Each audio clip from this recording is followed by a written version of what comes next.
we have now with us, we have Patty Niner, who is another member of our core leadership team, who hails from the Pennsylvania Women's Agricultural Network, and she's going to talk a little bit about leadership and how that impacts beginning women farmers and ranchers. So Patty, I'm going to let you take it away.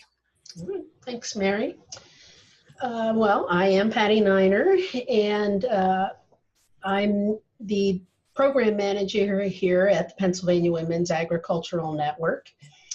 And we started in 2003, and so we've been doing this work for quite a while, but it's been very interesting watching, the buildup of different women's groups and listening to everybody today and yesterday, and how much has grown in the work with women farmers.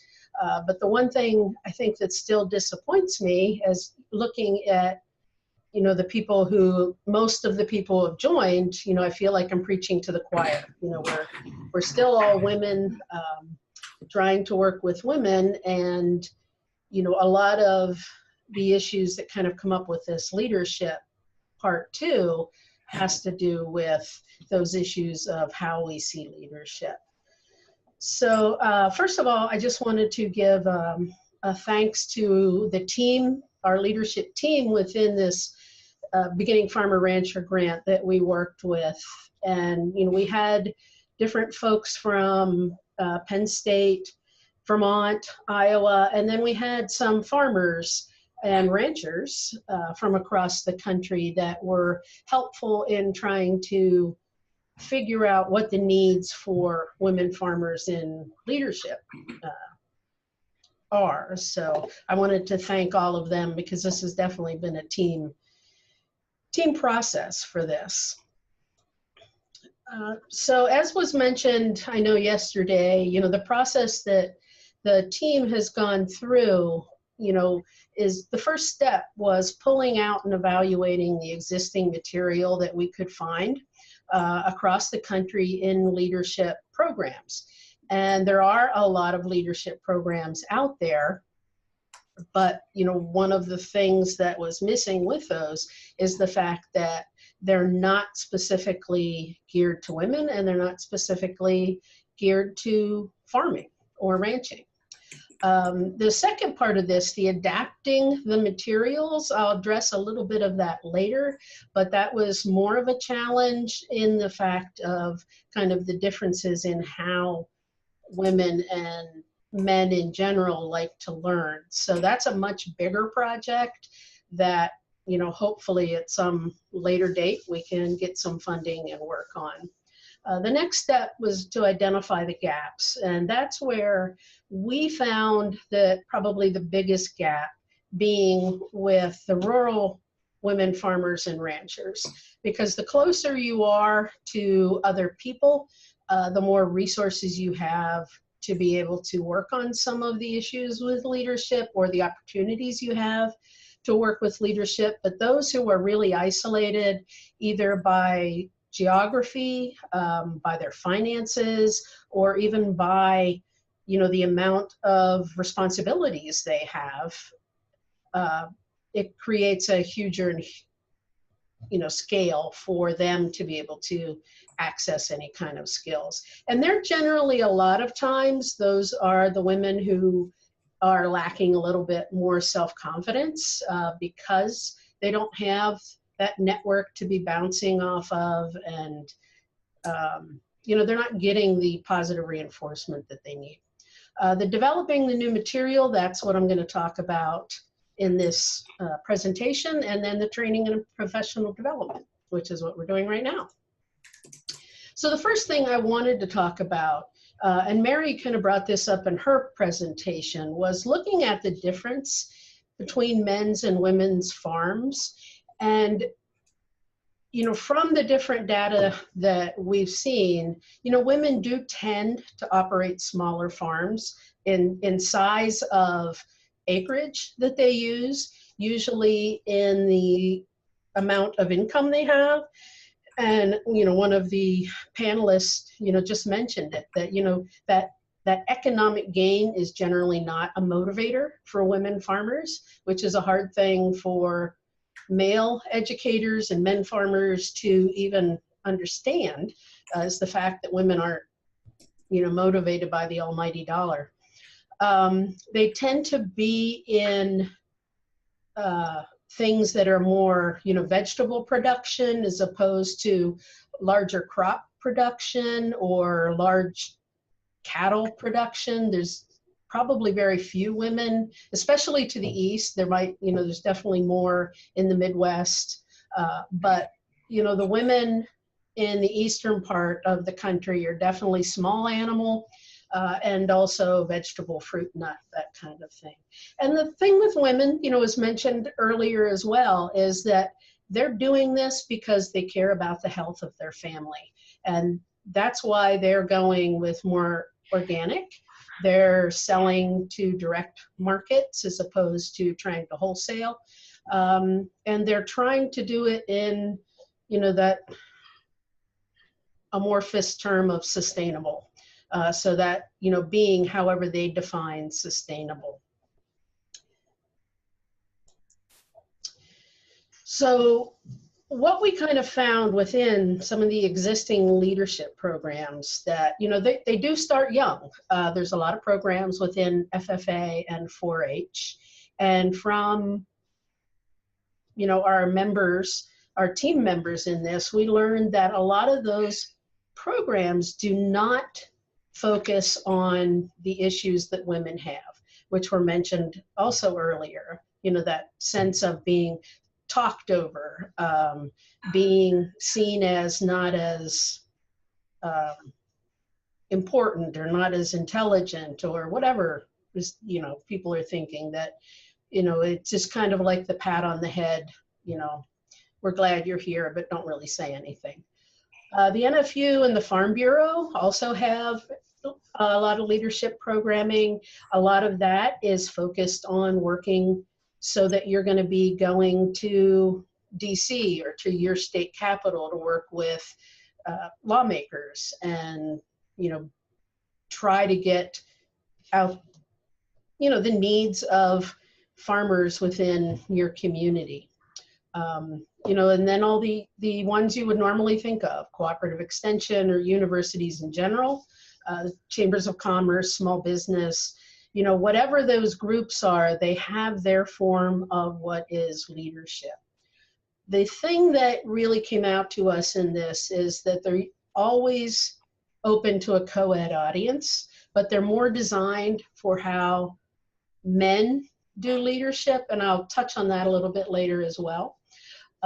They're also geared toward trying to put women or put people in a place where they are going to be the spokesperson for a group, or they're going to be essentially leading a group that will then take,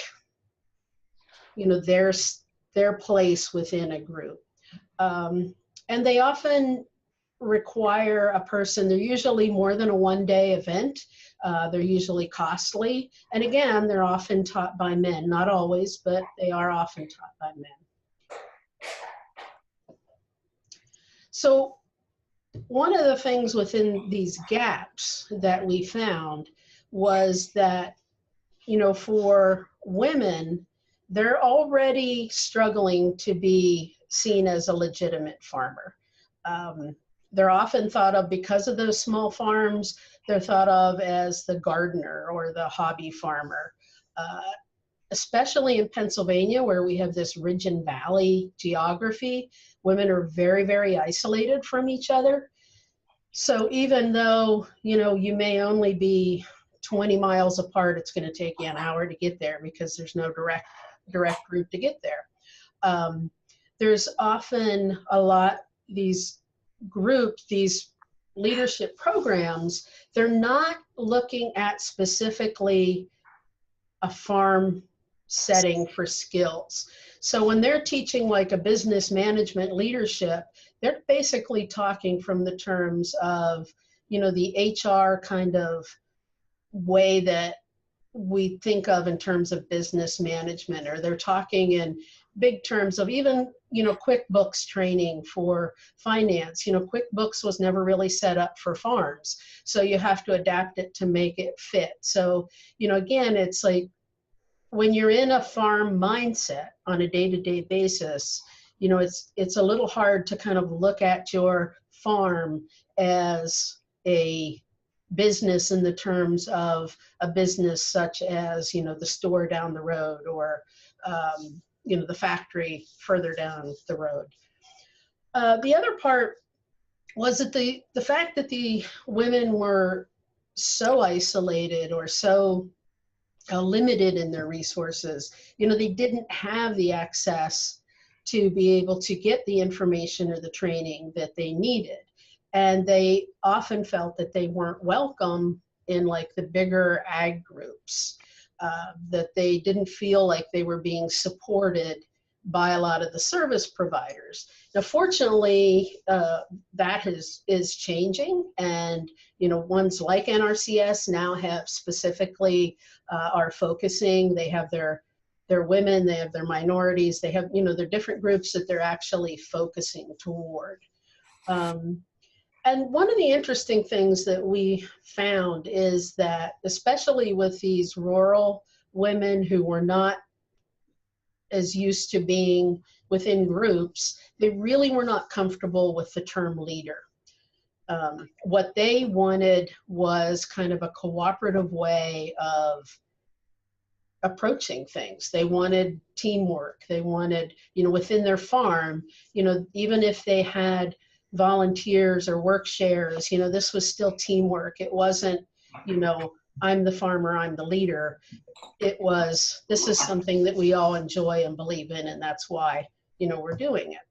So, again, that big gap was that the general leadership programs out there were not accessible to the rural or the overextended or financially strained women. So what we started out with was looking at, we had some focus groups, and one of the things that we did was ask the groups, what their characteristics for a good leader, somebody they admired as a leader. And one of the things that I'm sure is not going to surprise anybody out there listening is the fact that the characteristics they came up with were generally the characteristics of women. They were very nurturing. They had a way, they very much differentiated themselves from what they considered leaders, which would be more like politicians or CEOs of companies. They saw those leaders not as people that they necessarily respected. And so some of these characteristics that, they came up with were, the things such as, showing concern, the empathy, the good listener, the communicator. They were things that they generally wanted people to treat them like. That's how they were seeing a leader. But when asked, these aren't the characteristics of the people that they considered leaders, in general today's world. And, I find it kind of interesting too, in that from the Center for Creative Leadership, they list kind of the good leader characteristics as honesty, ability to delegate, communication, a sense of humor, confidence, commitment, a positive attitude, creativity, ability to inspire, and intuition. And, looking at those, a lot of those also have to do with women. But the one that I found really interesting is that the groups that we talked to, nobody brought up sense of humor. It was always very business related. It wasn't a sense of, even though in the running of their farm, that's how they kind of dealt with people. They didn't put that in there as, kind of they saw that more of as a human characteristic, not a leadership characteristic.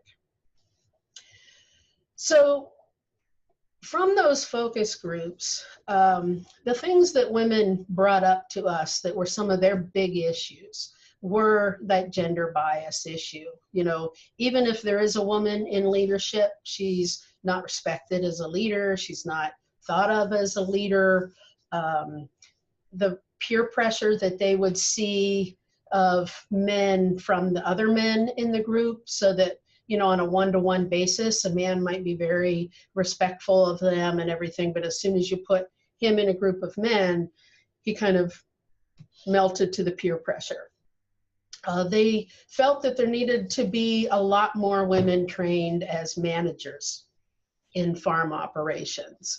That, you know, even within couples, it's usually the husband of the group, or, you know, the male who kind of takes that leader position, and the woman who, you know, they were seeing as, you know, maybe the operations kind of behind it, but not being seen as the leader.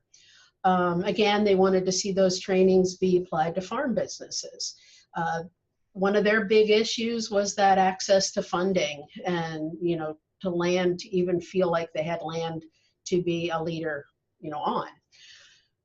The women also brought up the fact of how they're trying to fit themselves into the male model, which I kind of like this picture in that respect, because not only does it have, you know, the woman in the business suit, it also has, you know, things that are, as we kind of think of them, a lot more male oriented, like the, you know, the logical side of that left brain thinking, which, you know, we tend to think men are more in that side. So dealing with a lot of those kind of characteristics. And so women try to fit themselves in, you know, like within those leadership programs, they're trying to fit themselves in to what's being taught about how this is the way that men would manage or lead. They're trying to make themselves fit into that mold, and it doesn't feel comfortable deep down. Again, there's that confidence issue that women really just don't trust themselves as leaders. They don't want to be called a leader. They want to be, you know, an equal to people. They want to be able to discuss, you know, come up with a joint decision on the next step we're going to take, or a joint decision on, you know, what needs to be, you know, taken to Congress or to other political leaders. You know, they go as a group, but they don't necessarily want to go as an individual. One of the things that also came out was that sense of not being heard. So that you're in a group and the woman speaks and men are just speaking right over her, interrupting. They don't give themselves the permission to use those nurturing, empathy, those kind of qualities to within that group. So they feel like they're being stifled. Again, that very rural, the fact that they're way too busy. You know, usually women, especially in these smaller scale, because they can't afford to necessarily be making their income 100% from the farm, they may have another job on top of that, as well as taking care of the house, the kids, the aging parents, you know, all the things that we as women know what we're juggling at the same time. One of the things that I did find, like within our focus groups, there was a difference between the younger women and the women who are basically over 50. There was more of a self-confidence in the younger women, but when we kind of went through our tool with them, it was very interesting to hear them say they didn't realize that they were denying who they were as a woman to try and fit into, you know, a certain group.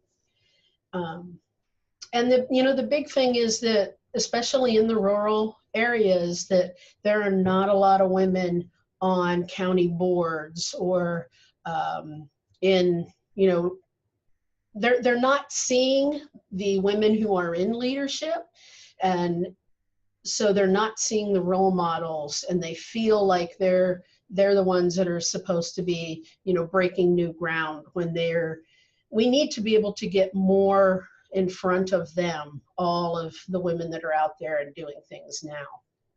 But one of the things I wanted to bring up in this photograph is the fact that here we have the one woman in the center of the picture talking to the Amish guy there, and you'll notice that she's kind of taken his posture. She's kind of made herself to be accepted, kind of like him, to fit into that group. And that particular person is one of the people that we interviewed, and that's exactly what she said in that interview was, you know, basically trying to make yourself fit right into the group.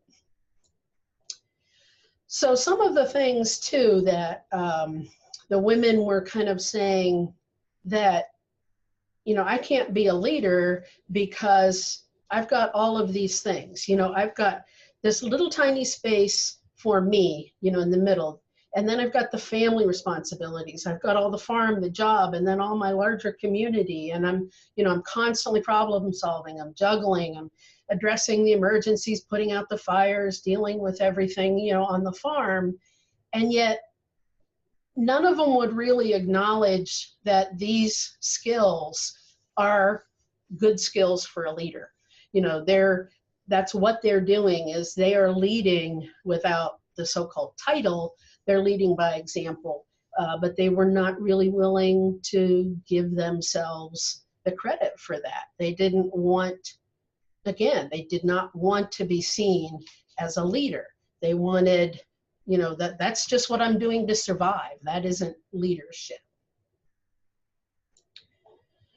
And then I wanted to show, this was a very interesting little piece of information that I had found, was from Dr. Daniel Ammon. The differences between the way men and women deal with things. And this, when I looked at it, had to do a lot with how a lot of the leadership programs are set up. Because you'll see, you know, in the picture on the left, the female brain at rest is not at rest. It's moving, it's constantly doing something. Whereas men, they can shut it off. They can, you know, compartmentalize what their duties are and what they need to do. But a lot of times where things come into conflict is the sense that, you know, we as women tend to remember everything.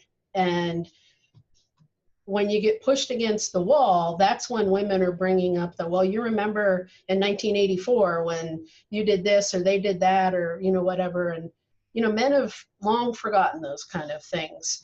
And again, you know, we know this, women feel, while men tend to use the logic. They're shutting off that emotional part to be able to just lead by logic.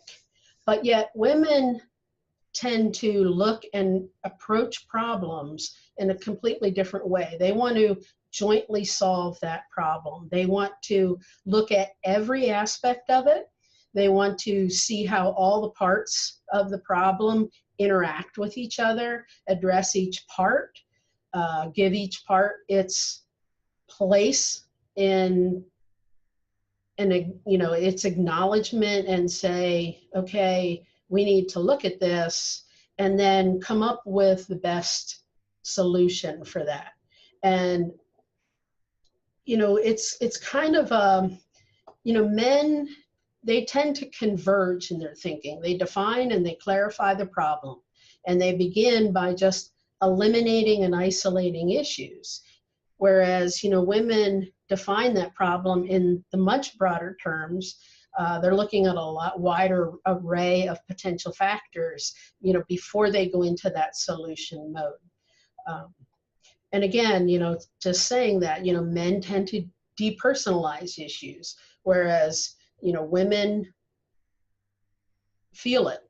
You know, so for example, some of the things that came up in our discussions were the fact that,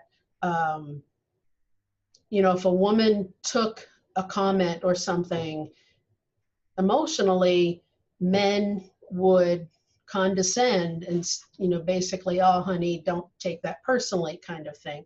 And it decreases the confidence in that woman to feel like she can be a leader because her emotions are being, you know, pushed aside.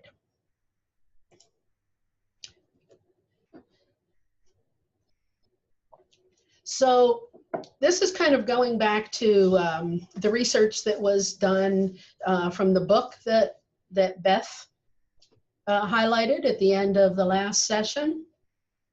The Rise of Women Farmers in Sustainable Agriculture, which was done by the researchers here at Penn State and our founders and working group of the PA Wagon here.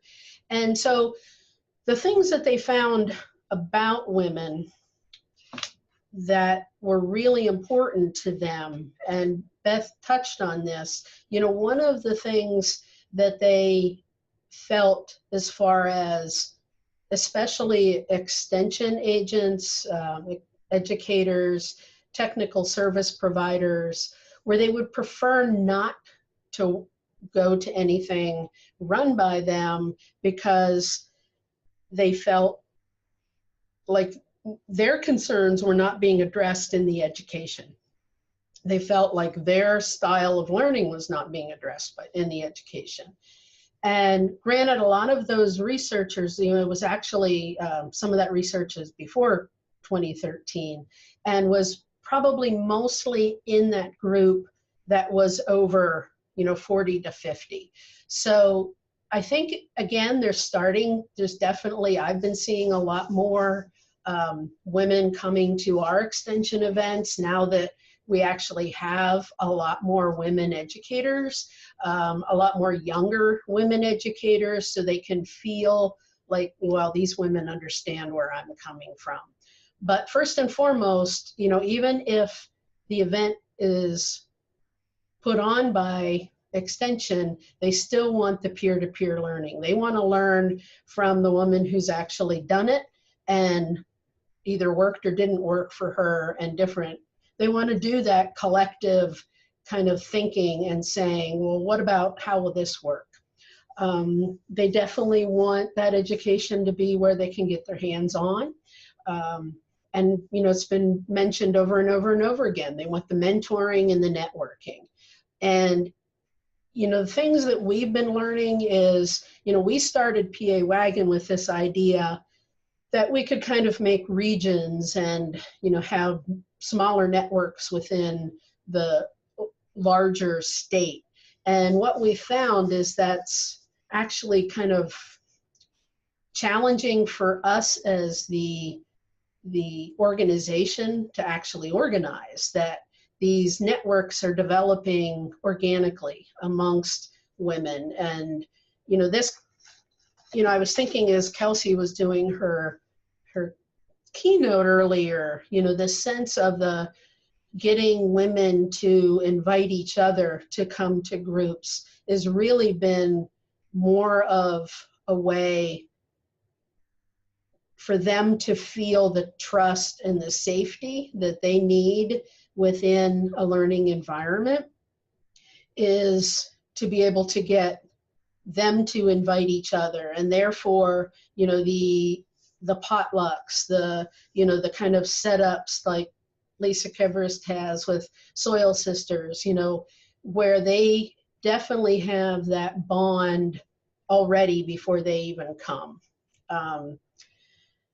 You know, but again, being very busy, they wanted things that were going to be online. They wanted the social media. One of the things that's actually been very, very helpful here in Pennsylvania is Instagram. You know, it's been a way for people to meet each other and build connections through that they then take off of Instagram.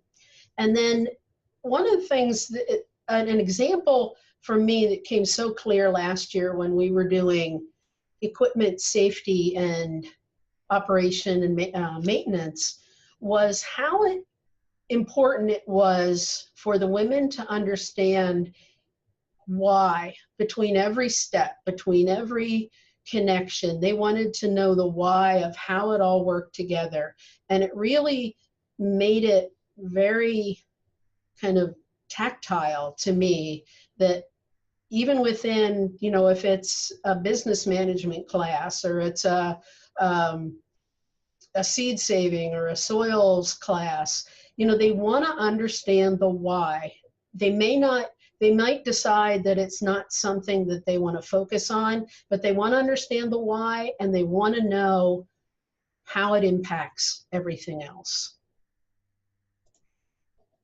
So what we've done within our team is that, you know, we took all of this information, we looked at how can we provide something for women, you know, who are isolated, who don't have the access that other women have.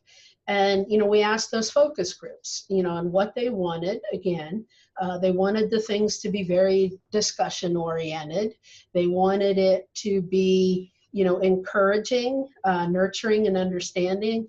They wanted that safety of being able to say, you know, maybe I messed up, but it's okay, and other people could give them suggestions. They wanted the role modeling, the mentoring. They wanted to be able to, you know, feel that safety that came with mentoring. They also had that, you know, how do we deal with the gender bias that we're going to be dealing with? You know, whether that, you know, as was mentioned before, you know, is it just that I'm a female in the minority, or am I a female who's also another minority? You know, do I have layers of this that I need to deal with? And they wanted things that were ongoing. They wanted to be able to check back in, you know, to have things that came in smaller time increments, but, you know, maybe more frequently. And they also wanted to be, you know, have that availability to conferences. And so, you know, one of the things, even though like our annual conference, you know, the biggest takeaway is always the networking was the best part. Even if they loved every other part, you know, they always put the networking on top. So, you know, the challenge is for those women who can't even afford to get there, how can you create the networking online that they can still feel a connection in that? So what we did, you know, in coming up with the tools that, you know, we decided to work on, is that we went through an I-Corps program where we mapped out what our program was going to be. And we realized that, you know, we definitely needed to have a way to connect with women that they could do on their own terms, their own time. And that's going to be, you know, online. It's going to be a virtual kind of connection. You know, we needed to be able to keep the steps that we want them to take very clear, not, you know, crossing over, having lots of different options, those kind of things. We needed to take very small bites to try and move these women to places where maybe they will step out and become someone who's willing to be on, you know, a local board, or to run for a local office, or, you know, to do something a little, well, a lot out of their safety zone, but they need to be able to take that in smaller steps. So those paths have to be very clear, and they really needed the support of the other women, the mentors, the educators. They needed to know those people were there and how they could reach them. And then those tools have to be very interactive. They have to be something they feel like they're actually doing something and a part of it. And then we needed to look at the barriers that they would have, which in a lot of times those barriers are going to be, you know, within themselves. They're going to be, you know, the self-confidence barriers, but how do you look at those and build on those